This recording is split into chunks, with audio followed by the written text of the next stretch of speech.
Bastidores do Poder, na Rádio Bandeirantes.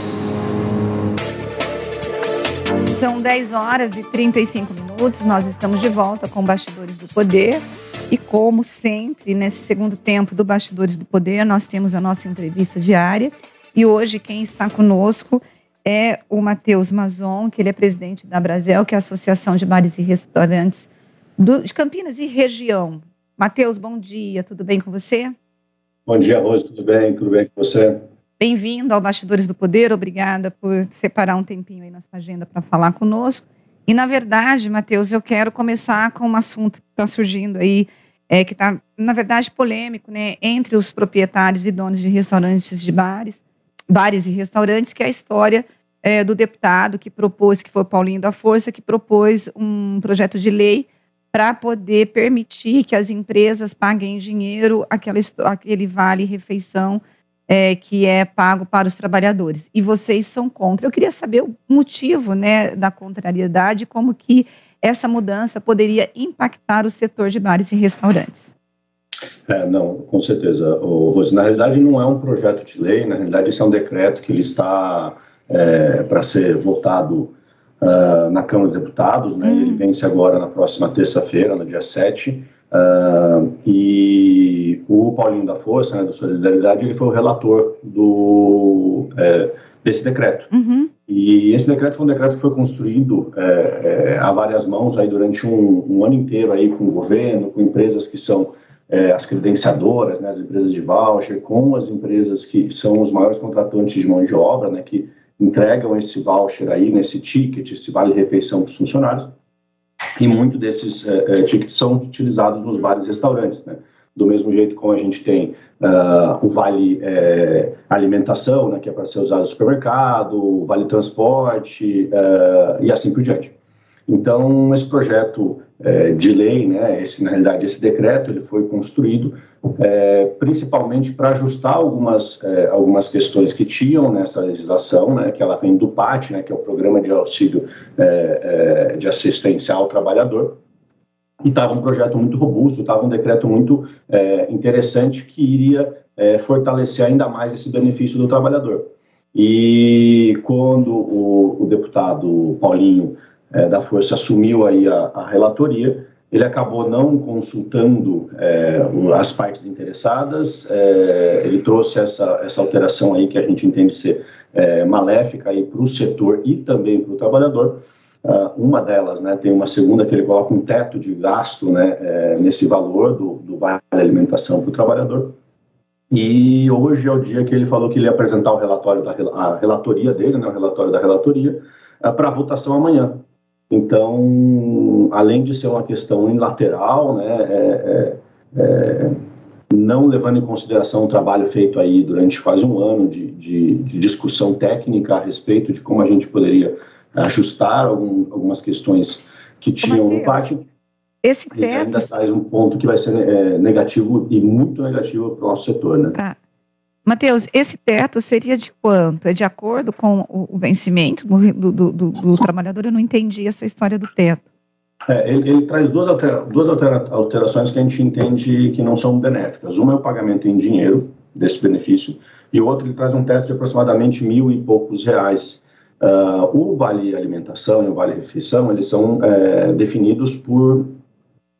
normalmente eles são definidos por convenção coletiva, né? Então, em cada lugar, em cada região que você tem um sindicato que defende os direitos dos trabalhadores, e esse direito dos trabalhadores é negociado aí o seu vale alimentação, como que vai ser a correção. Então, por exemplo, aqui em Campinas a gente está com o nosso sindicato negociando, entendendo quanto que está sendo a inflação e INPC para a gente atualizar os vales das pessoas. E aí a gente chega num valor de alimentação diário e depois quantos dias, e aí a fórmula de cálculo desse trabalho é quantos dias esse trabalhador vai trabalhar para receber esse vale alimentação. A hora que você coloca um teto, você cria dois problemas. O seu sindicato que te representa não pode mais negociar por você. Então, se você tem um vale alimentação maior, você vai ter que reduzir isso.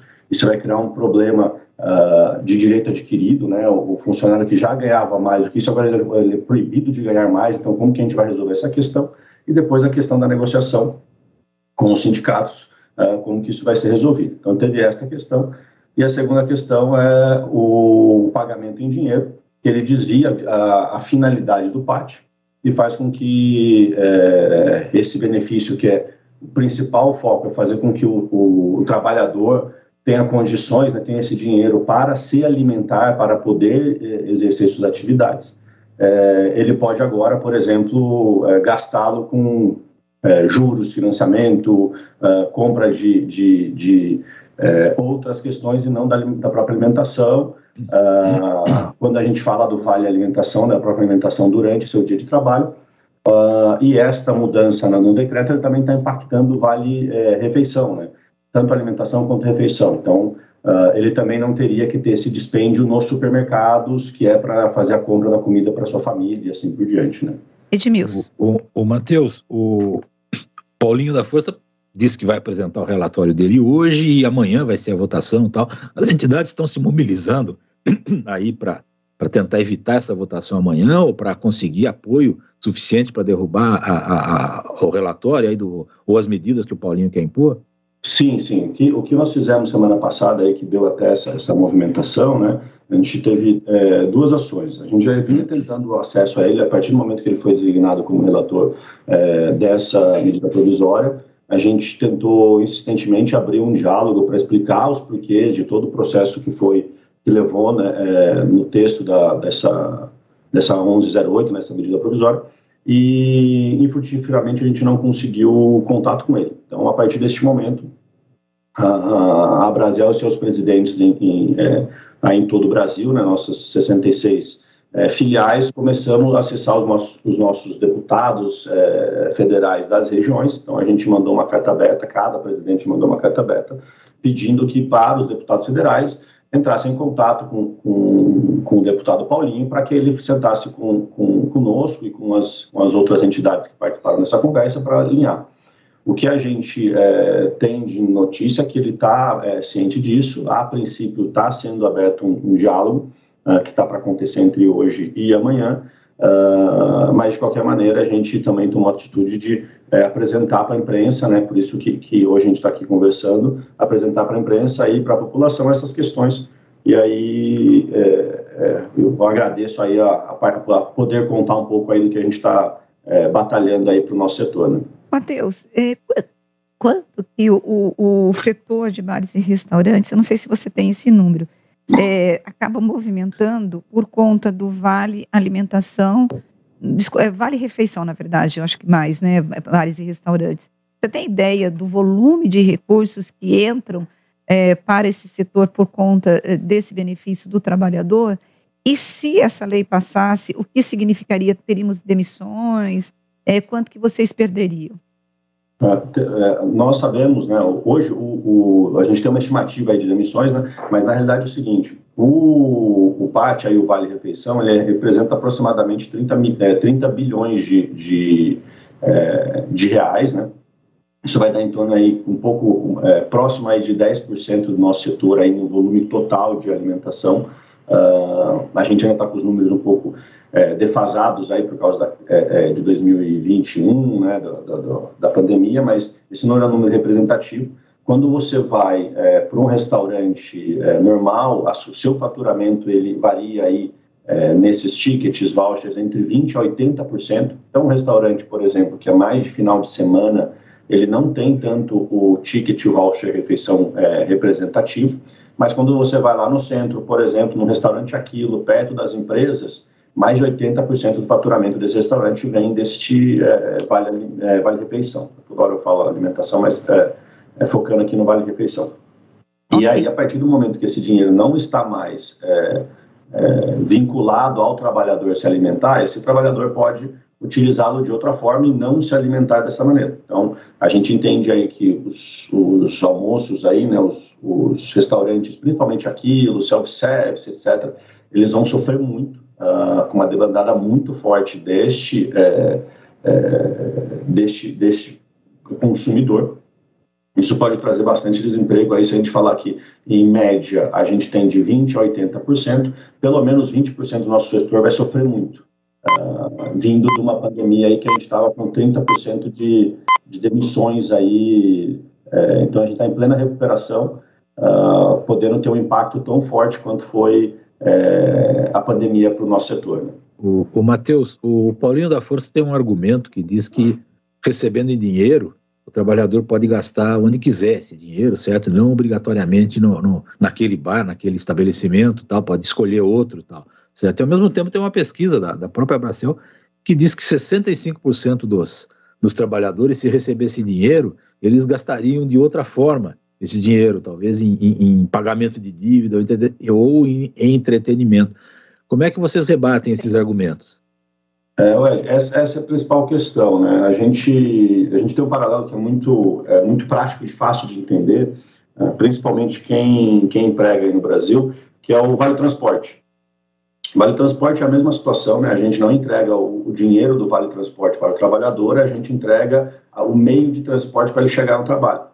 E você vê que quando isso não acontece, quando o trabalhador acaba recebendo, ou, por exemplo, quando ele começa a vir na empresa, você tem muita situação, né? Eu não tenho dinheiro nem para chegar no trabalho. Então, acho que todo empreendedor aí já passou por uma situação, ele tem que dar o dinheiro para a pessoa que está começando a trabalhar até ela fechar o primeiro mês, receber o primeiro salário, né? Vamos falar no período de contratação, a gente antecipa já esse vale transporte, né? Esse dinheiro de vale transporte para a pessoa conseguir chegar no trabalho e aí sim ter seu emprego garantido. A lógica do PAT é exatamente essa. A partir do momento que o trabalhador ele vai despender em outras dívidas assumidas, então, por exemplo, um financiamento, um carnê leão, aí, um carnê, desculpa, aí, de compra de equipamentos, etc., né? Ele acaba não direcionando esse dinheiro para a sua própria alimentação. E isso a gente vê muito, a gente acaba pensando um pouco mais no trabalhador, vamos falar, mais elitizado, que está no escritório, no centro da cidade, etc., mas isso não é a grande massa aí dos trabalhadores que se alimentam no dia a dia aí com voucher. A grande maioria são trabalhadores que dependem do ônibus para chegar no trabalho, que dependem daquela alimentação que está do lado da sua fábrica, da sua empresa, assim por diante. Então, é um risco enorme. A gente tem essa pesquisa aí da Gouveia, que é uma consultoria especializada tanto em restaurantes, né, no mercado de restaurante, quanto no mercado de varejo. Ela faz essa pesquisa também aí para alimentação, não só para o vale-refeição. E o nosso temor é esse: a partir desse momento, se isso acontecer, esse dinheiro vai acabar pagando juros de banco, por exemplo, no financiamento, e essa pessoa vai ter dificuldade de direcionar esse dinheiro para a sua própria alimentação. Sabendo que essa mudança aí que o Paulinho está falando, ele tira também esse link com a alimentação. Então, do mesmo jeito que ele está deixando de vir no restaurante consumir o almoço no seu trabalho, ele também está deixando de ter esse dinheiro para ir no supermercado comprar os seus alimentos para levar para sua casa. O Matheus, você disse no começo da entrevista que a MP foi discutida por vários setores, por todo mundo do setor, com trabalhadores, com sindicatos e tal. E a proposta do Paulinho surgiu de repente, assim. Vocês chegaram a detectar que tipo de interesse poderia haver por trás dessa proposta do Paulinho? Quem ele estaria defendendo? Ele disse que está defendendo o trabalhador, a liberdade do trabalhador, mas a gente sabe que nem sempre é bem assim, certo? Vocês descobriram alguma coisa nesse sentido? A gente não tem como afirmar alguma coisa, mas a gente pode dizer que não é o trabalhador o principal beneficiado nisso, né? O PAT é um programa que já existe há décadas, é um programa que a gente defende, é um programa de benefício dos trabalhadores, né? Ele foi criado para trazer aí um fortalecimento da classe trabalhadora brasileira.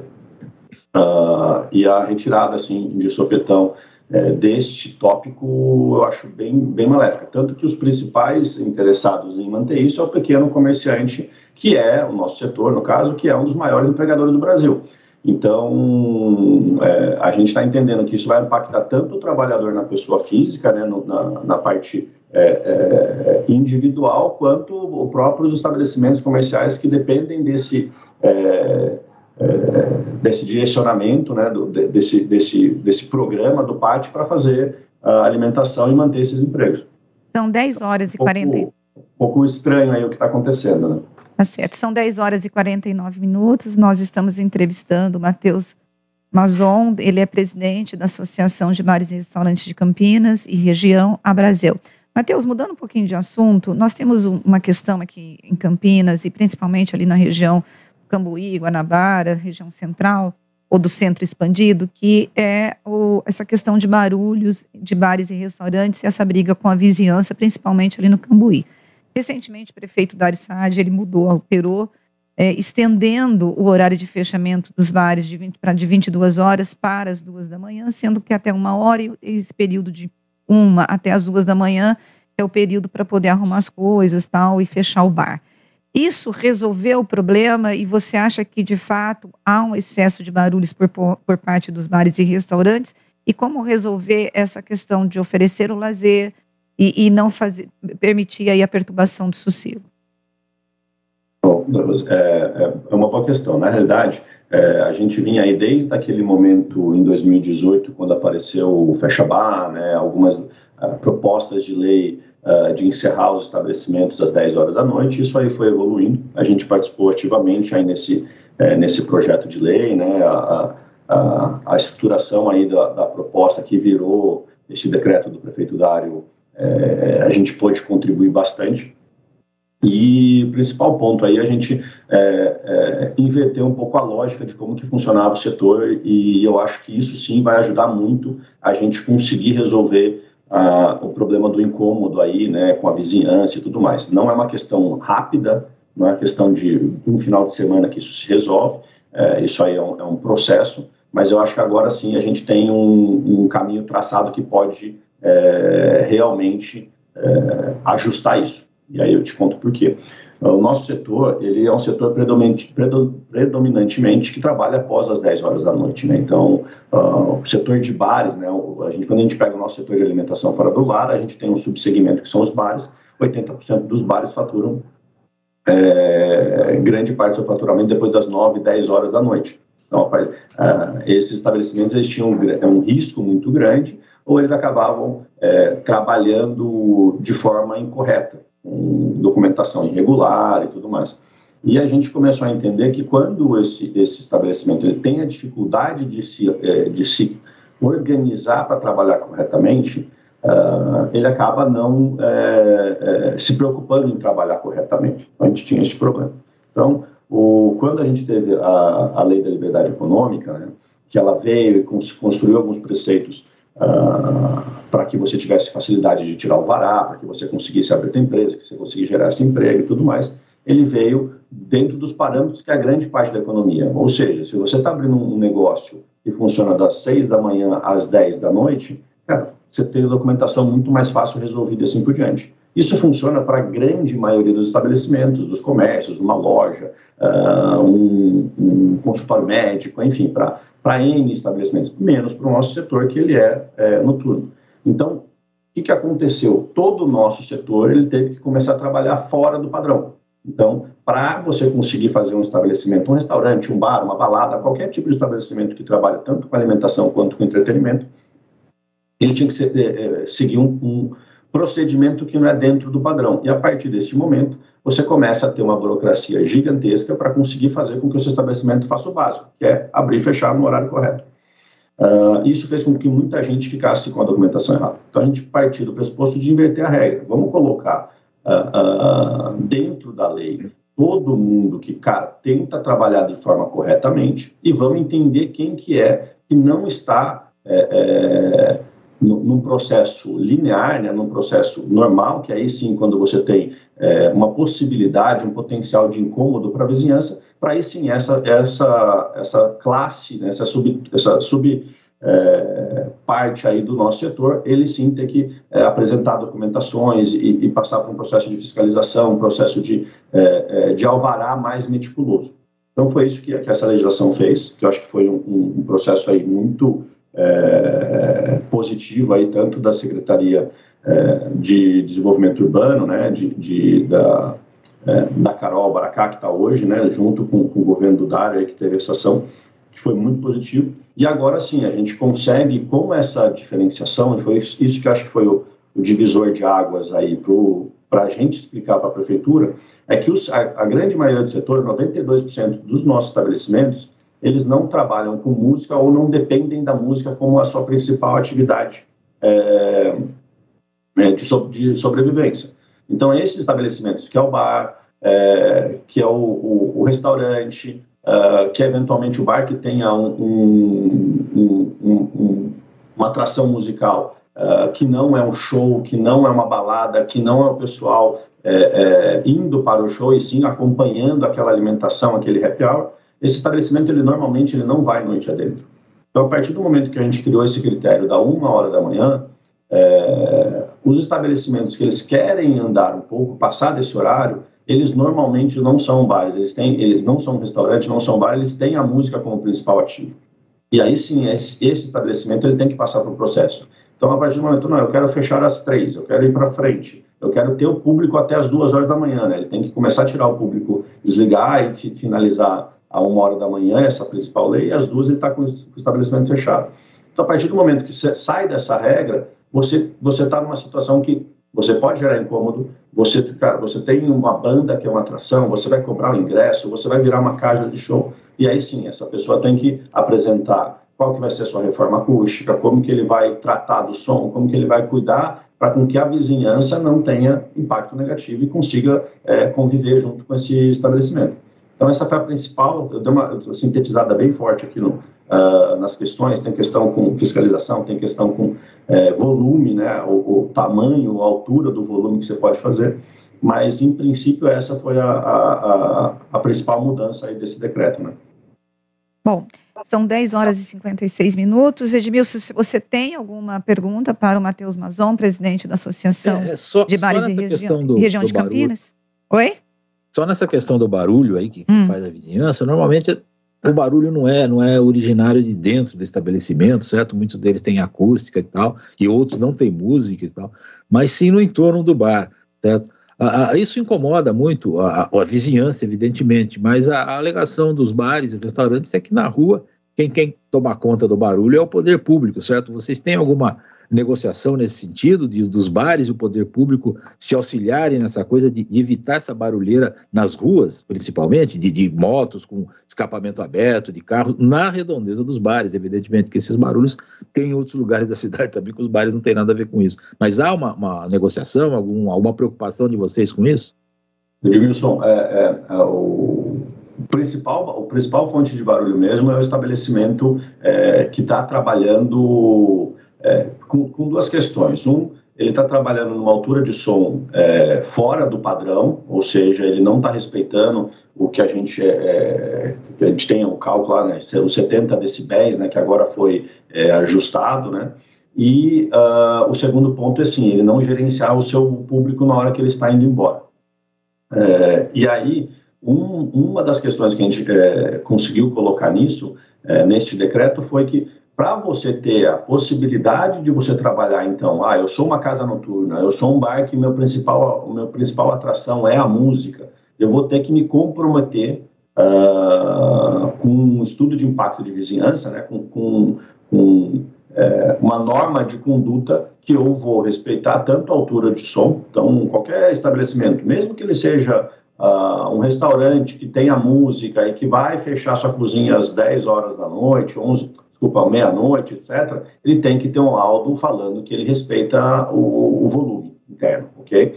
Então, todo mundo ele vai ter que respeitar, principalmente aqueles que vão para um horário posterior. E neste acordo que está sendo feito entre o estabelecimento e a legislação, né, a Prefeitura liberou o alvará, ele também tem que tratar tanto da fila que ele tem que gerenciar, tanto do teu público que ele vai sair, tanto até da parte de lixo, de coisa que a gente encontra muito aí, o pessoal parando o carro na vaga do vizinho, parando no portão do morador que mora próximo. Então, essas normas de conduta, elas estão dentro desse arcabouço, e que quando você vai receber o alvará para você trabalhar até mais tarde, ou para você colocar uma banda, ou para você conseguir liberar com que sua casa de shows faça um show e não chegue a um volume muito alto no seu vizinho, você também vai se comprometer com essas questões. Isso, eu acho que trouxe aí, a Prefeitura trouxe uma novidade nessa legislação, que foi mudar a autonomia de quem que faz a fiscalização, né? Então ele trouxe isso para a GM, então hoje a GM que faz a fiscalização, e a partir daí eu acredito que esse ajuste de conduta do dono de estabelecimento que não está, eu não quero resolver a fila porque a fila é da prefeitura, não é minha.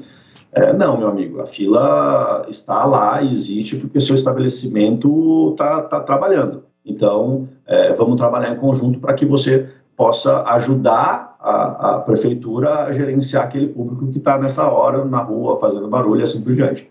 Então, de novo, é uma construção de uma solução, Edmilson, que eu acredito que a gente está indo para um caminho correto.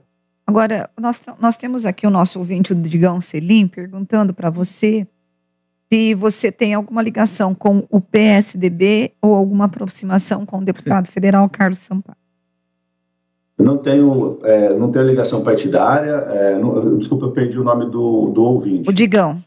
O Digão, eu não tenho nenhuma ligação partidária, faço esse trabalho pela Brasil aí de uma forma de tentar ajudar um pouco mais a construir um Brasil aí mais simples de se empreender e melhor de se viver.